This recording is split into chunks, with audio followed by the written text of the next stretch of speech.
Welcome to Managing Uncertainty, a podcast series from the experts at Bryghtpath discussing global risk, business continuity, and crisis management. Will you be ready to lead your organization through its critical moment? Hello and welcome to the Managing Uncertainty podcast. This is Bryan Strawser, Principal and Chief Executive here at Bryghtpath. And in this week's episode, I want to talk a little bit about mental health.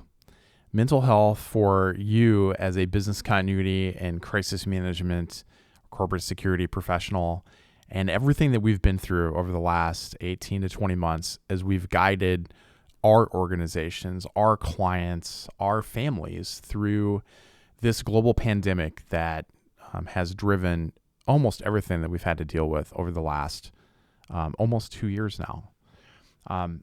And I approach this from the standpoint that I don't have all the answers. I'm not asking for help here or crying out for help. I'm not trying to be brave or anything like that as I talk about mental health and these challenges we're faced with our own resiliency, with our own challenges as we think about what we've all been through in the last 20 months or so. With this pandemic and the role that we've had to play as business continuity, crisis management, and security professionals. But I do think that we need to do a better job as an industry, as individuals, as people, normalizing talking about struggles like this, struggles that we have as we work through challenging situations, struggles that we may have with depression or anxiety, both of which are issues I've been faced with in my teenage years and adult life, but also just the stress that we face in these situations that we have to deal with. In my own career, I have dealt with all of the issues related to managing crisis situations where lives were at stake. I have lost fellow employees in shootings and violent crime. My team, when I worked in a Fortune 30 company, regularly dealt with homicides and suicides of their fellow workers. We managed and helped to manage situations where an employee had killed another employee, sometimes people that we knew and had interactions with. And all of the stress that is created in that and all of the trauma that impacts us. And I think that all of those are things we should acknowledge. But then we look at what we've all dealt with in the last 2 years dealing with the pandemic, where whether we've had support within our organizations or not, whether we've had resources, maybe not even the resources that we need within our companies to have dealt with the myriad of issues that we've been faced with over the last year and a half as we've dealt with the pandemic. Our companies looked to us, the business continuity, crisis management, and security professional, to help lead the organization through something that although we may have had pandemic plans, and we may have lived through H1N1, in 2009, 2010, 2011. But we never expected to see a pandemic like this in our lifetimes. So I think there's a lot that we've been through. And I don't think we do a very good job talking about this as an industry. I'm one of the authors and podcast hosts that I really appreciate is a leader named David C. Baker, who just recently wrote about mental health and his own struggles with his mental health during his professional career, both personally and professionally. And I think, part of what he wrote really resonated with me, that as leaders, he says, he thinks that mental health struggles can be really challenging for us because of what leadership requires, because of what we're expected to do in terms of managing these business disruptions and crisis situations and violent acts that fall into our world, our area of responsibility. That people look to us within our organizations and in our communities for leadership, and they want to follow our lead in these situations. And that many of us think that confusion or struggle or admitting that some situations are more difficult than others can seem like weakness. In some paranoid moments, David writes, you may even fear that your struggles can be used against you to discount or undermine your role within your organization or as your, people's perception of you as a leader. And I think all of that is true. I think these are all things that we think about and we struggle with as we look at these situations. And we don't do a good job, particularly in this country, in the United States, about openly normalizing talking about struggles like this. I know growing up, I grew up in a small town in rural Indiana with a population of about 2,400 folks. My entire county had 18,000 people. It was my dad's hometown, and that's where my parents wanted to raise their children. It was the kind of place you hear about where you don't lock your doors. Now we locked our doors because we were not dumb, but it was that kind of community where, people helped each other and you didn't lock your doors. And it's a kind of idyllic thing we talk about, in movies with the house with the white picket fence and all those things that kind of go with that kind of metaphor of growing up in a small town. But my hometown was definitely not a place where you talked about your challenges with mental health. And I was someone who has depression that runs in their family, and I went through a bout of major depression my senior year of high school.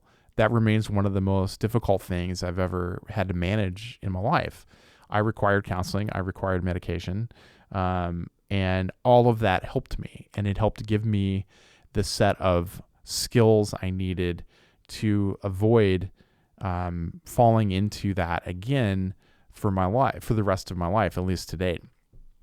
But I've struggled in situations where I've been anxious, I have felt stress, I have felt overwhelmed about the things in front of me because of the things that, not just because of how I'm wired biologically, but also because of the things you have to deal with in your career as a business continuity, crisis management, security professional. I mean, the pandemic itself has been a challenge for a lot of us to think through and to deal with and to be, as we used to call it in my old life, on stage as a leader for months and months and months, where folks look to you to have the answer. Folks look to you to help lead your organization through all of the challenges we've been faced with to date in the pandemic. Each of us has handled the stress of the pandemic in our own way, and each of us is wired differently. Some endure stress quite easily. Some handle it in different ways. We all process stress in different ways, and that's perfectly normal. And we each handle challenging situations in different ways, and probably no two of us really process that alike. But fear and anxiety with COVID have played a pretty significant part in our mental health. And it would play a significant part in our mental health, even if we weren't in the industry and hold the roles that we do, given everything going on in the world right now. I recorded a podcast episode of Managing Uncertainty a little over a year ago, on July 22nd, if my records are correct.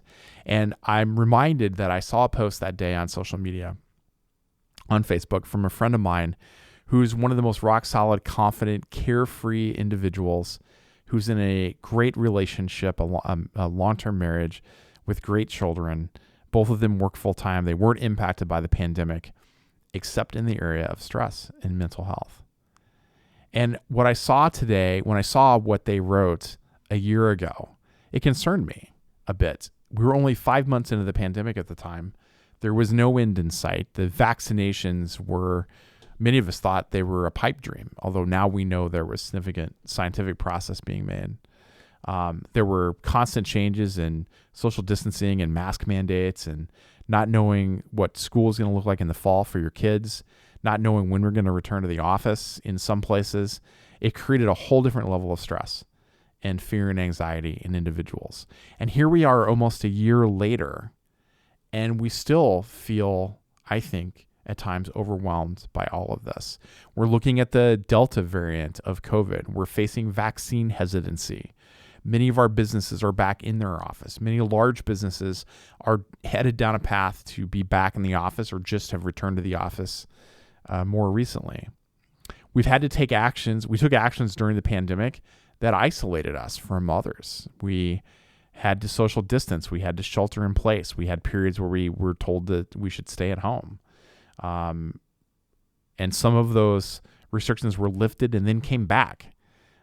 If you're an extrovert, you are in the worst isolation and loneliness of your life in some cases, that I heard that from my friends. And that increases stress and anxiety. And even if we all agree all of those things are the right things to do to reduce the spread of COVID, to get our hands on the pandemic, that can still create stress and anxiety for many of us. And finding ways to cope with that stress in a healthy way can make you and the people you care about and your local community and your team at work stronger.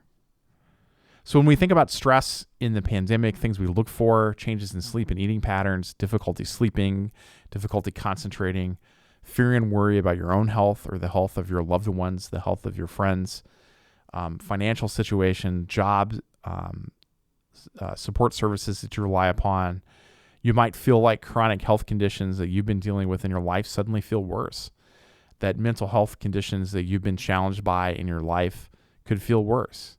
You may see increase in tobacco or alcohol use, or even drugs that might not be legal in the place that you live. So these are some of the things that get caused by stress in a pandemic or stress on the job that we've all been faced with over the last several months.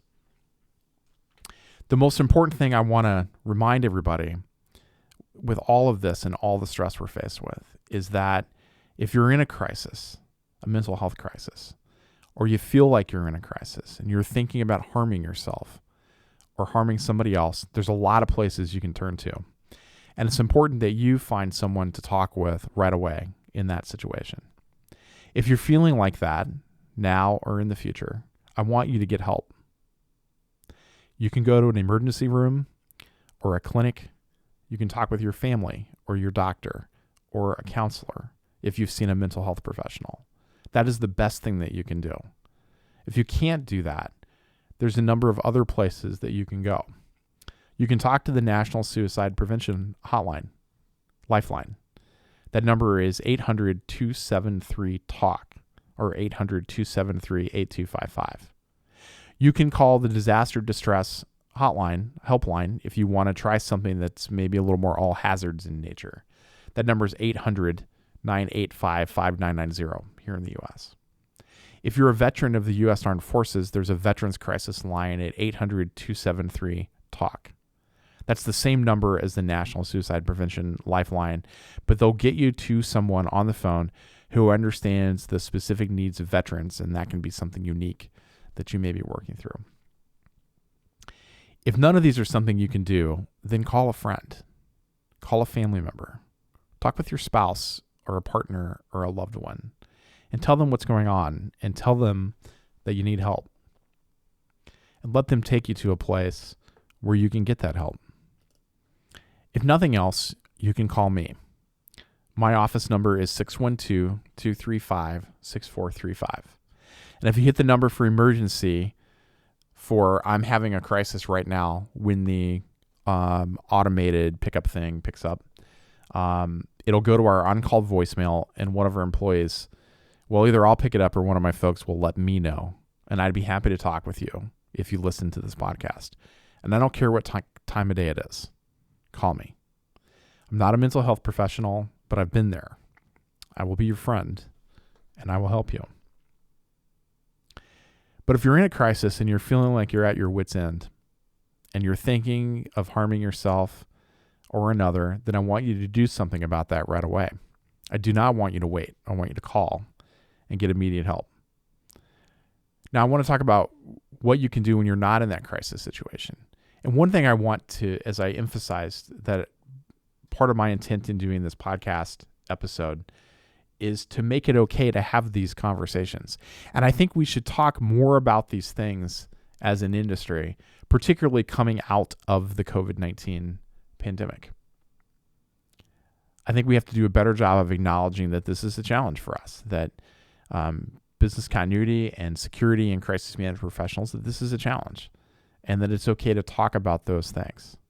I think it's important to acknowledge that we all react differently to stress, to stressful situations. And how you react and respond to that stress can depend upon your background, your level of social support, how you were brought up, your financial situation, your health, your emotional background, the community you live in, and a lot of other factors.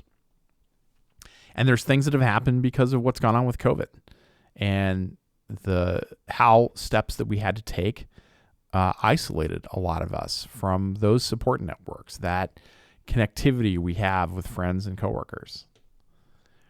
There's a number of groups that might respond more strongly to the stress, and that includes folks that are at higher risk for illness, people who have underlying medical conditions. For example, my mother has a number of underlying medical conditions, and she's in her 70s. So she's been in a higher risk group that has required her to take other steps to protect herself during the pandemic. And trust me, my mother is a retired public health nurse. This would have been her thing to deal with, this pandemic. She would have gone back and volunteered to help with testing and with vaccination, but she didn't and couldn't because of the risk factors that she has present in her life. And that's okay, but it adds stress and it changes how she sees the risk of COVID and has impacted decisions she's made over the last year and a half. Children and teenagers deal with this differently because they don't have the developed coping mechanisms that adults do. People who are caring for family members or loved ones have other stressors that are going on as we have worked through the pandemic. In all of this, we want to make sure, I think we all want to make sure we can take care of our friends and family. And we see that as something that helps relieve our own stress. We all also want to do well in the work that we do at work. Our company's need, our clients need to depend upon us, and we want to deliver upon that dependency. We want to be able to lead our organizations through and out of this pandemic. But we also want to make sure, I want to make sure that you're balancing all of that with care for yourself, that you're thinking about self-care and that you're okay taking the time to do that. Helping others cope with their stress, helping provide social support and checking in with them, that can help your community be stronger. That can help your company and your coworkers be stronger. But you also want to make sure that you're taking care of yourself as you do so.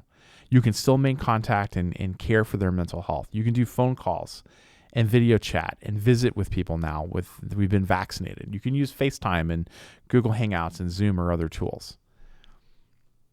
That can help you and your friends feel more socially connected, less lonely, and less isolated. Definitely think about how you can continue to take care of your own emotional health. So here are some things to think about. One is to look at how you take care of your own body. Now, I have been horrible at this for years. 60 days ago, as I'm recording this, I was diagnosed, as if I needed more stress in the middle of the pandemic, with type 2 diabetes. And as I worked with my care team, primary care doctor, a dietitian, a diabetes educator, a endocrinologist, and ultimately a hematologist, just to throw more fun into the mix. My endocrinologist said it best, that Bryan, you have an interconnected series of health issues, all of which you're familiar with now. High blood pressure, you get bad issues with triglycerides and cholesterol, you don't eat well, you don't exercise, and the end result of that is you have type 2 diabetes and you are obese. All of your challenges relate to the fact that you're obese. And by solving that issue, you will drastically improve the other medical issues and improve your outcomes. So that needs to be your focus. And he was right. And I've done those things over the last 60 days. I can't tell you how much that has helped my mental health as well. I feel better. I feel stronger. I know that I'm taking the right actions, and that has improved my stress.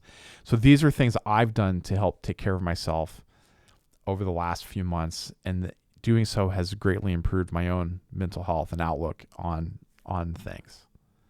But during all these times where we, I'm sorry, I lost my spot here. As much as you can, as you work through self-care, you want to avoid alcohol and tobacco and obviously other illicit drugs that might be available in your area. Having rest and good sleep and physical strength helps you deal better with stress and work. And so these are areas I would encourage you to think about. They help you build good emotional resilience. The second is to connect with others, connect with your friends, with your coworkers, share your concerns, and be open with how you're feeling in terms of stress and anxiety and mental health with your friends and family, with your loved ones. Use those healthy relationships and anchors that are out there for you that can help you. And really, I was thinking about this a lot in terms of just anchors. You know, your anchors are the people you trust the most, the people you love because they're family or they're close friends or they're coworkers that you've really bonded and connected with. These are important places to stay connected. It helps feed that social requirement for interaction that's so critical to your emotional health. But also think about how you take breaks and make time to unwind, reminding yourself that stress will fade in time. Take deeper breaths. Do some things you enjoy. That might be reading or playing video games or spending time with your children or your nieces and nephews. Whatever that hobby is that helps you feel rejuvenated and relaxed and gets you away from work, away from thinking about the pandemic is a good break. So stay informed for some folks, and I'm one of those. If I feel like I'm missing information, I get stressed or nervous. Back 2 months ago when I was going through my physical and diagnosis, my diabetes diagnosis, one of the things I had highlighted for my doctor was stress, that I feel like I didn't have all the coping mechanisms I needed to deal with stress. And we got on a topic of hobbies. My doctor asked me, what are some things that relax you? And I talked about reading, and I talked about, I'd recently been trying meditation. And he goes, well, tell me about your work day. Like, what do you do over lunch? Do you take some time and get away from work, or what do you do? And I really didn't. Like, I ate lunch at my desk, and I, kind of just continued doing work. And he goes, well, reading is something that relaxes you. So take an hour for lunch, eat your meal, and then sit in your office and read for 30 minutes. Because you would be surprised how much that resets your mood and helps strengthen you for an afternoon of work and helps reduce the amount of stress that you're feeling.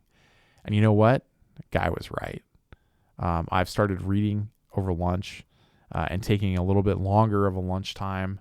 I've started declining. I've blocked lunch so that I don't have meetings during that time. It has helped a ton. It has helped a ton in terms of just what my stress is like from day to day. So lastly, don't be afraid to seek help. Don't be afraid to talk about the stress and the struggles and the anxiety of the last 20 months.